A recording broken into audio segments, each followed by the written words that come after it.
Hi viewers.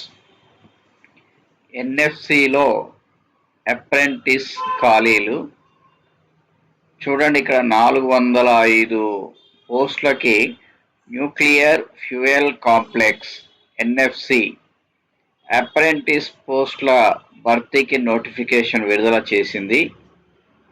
పోస్టులు 405 release చేయడం జరిగింది.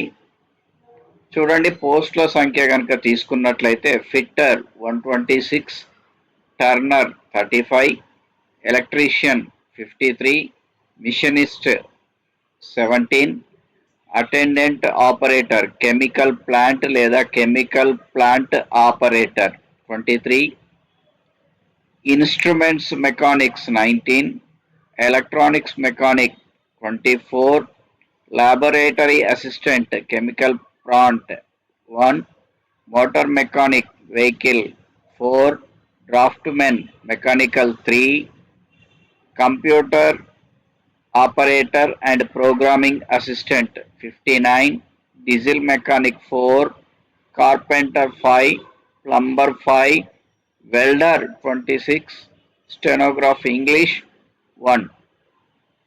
దీనికి ఎలిజిబిలిటీ ఏంటండి అనేది కనుక తీసుకున్నట్లయితే చూడండి, విద్యార్హతలు గుర్తింపు పొందిన బోర్డు నుంచి 10వ తరగతి ఉత్తీర్ణతతో పాటు సంబంధిత ట్రేడ్లో ఐటీఐ అంటే 10th తర్వాత మీరు ఆ డిపార్ట్మెంట్లో ఐటీఐ చేసి ఉండాలి. వయోపరిమితి గనక తీసుకున్నట్లయితే ఏజ్ 18 to 25 years మధ్యలో ఉండాలండి. తర్వాత BC, SC, ST, EBC, EWC ఇట్లాంటి వాళ్ళకి సడలింపు ఉంటుందని ఇచ్చారు. అప్లికేషన్ మొత్తం ఆన్లైన్లోనే చేయాలి. అప్లికేషన్స్ ప్రారంభం October 28 నుంచే స్టార్ట్ అయినవి. లాస్ట్ డేట్ November 15th దాకా ఉన్నవి. సెలక్షన్ ప్రాసెస్ ఏ విధంగా ఉంటుంది అంటే ఎలక్ట్రీషియన్ మినహా ఇతర ట్రేడ్లకు అభ్యర్థులను మెరిట్ ప్రాతిపదికన ఎంపిక చేస్తారు. ఒక ఎలక్ట్రీషియనే, మిగతా అన్నీ కూడా మెరిట్ ఉంటే చాలంటండి. ఎలక్ట్రీషియన్ ఖాళీలకు పర్సనల్ ఇంటర్వ్యూ ఉంటుందంట. చూడండి, అంటే మీరు ఫర్ ఎగ్జాంపుల్ ఇక్కడ చూడండి, కంప్యూటర్ ఆపరేటర్ అయితే ఎన్ని చూడండి. కంప్యూటర్ ఆపరేటర్ ఇక్కడ మనకి 59 ఉన్నాయి. ఇది మంచి అవకాశం. సో మెరిట్ తోటే, అంటే ఓన్లీ మెరిట్ ఉంటే మీకు ఇచ్చేస్తారు. ఫిట్టర్ చూడండి 126 ఉన్నాయి. టర్నర్ చూడండి 35, మిషనిస్ట్ 17, ఆ తర్వాత ఎలక్ట్రీషియన్ 53 అయితే ఇందులో ఇంటర్వ్యూకి పిలుస్తారంట. కాబట్టి మీకు చాలా సింపుల్గా జాబ్ సెంట్రల్ గవర్నమెంట్ అండి. ఎన్ఎఫ్సి అనేది సెంట్రల్ గవర్నమెంట్.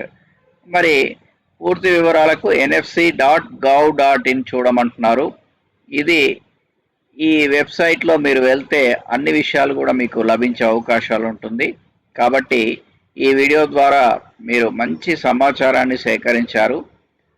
ఆ విషయాన్ని పరిగణలోకి తీసుకొని మీరు ఇమీడియట్గా అప్లై చేసి మరి మెరిట్ సాధించి సెంట్రల్ గవర్నమెంట్ ఎంప్లాయీగా మారాలని ఆశిస్తూ వీడియో లైక్ చేయండి, షేర్ చేయండి, సబ్స్క్రైబ్ చేయడం మాత్రం మర్చిపోకండి.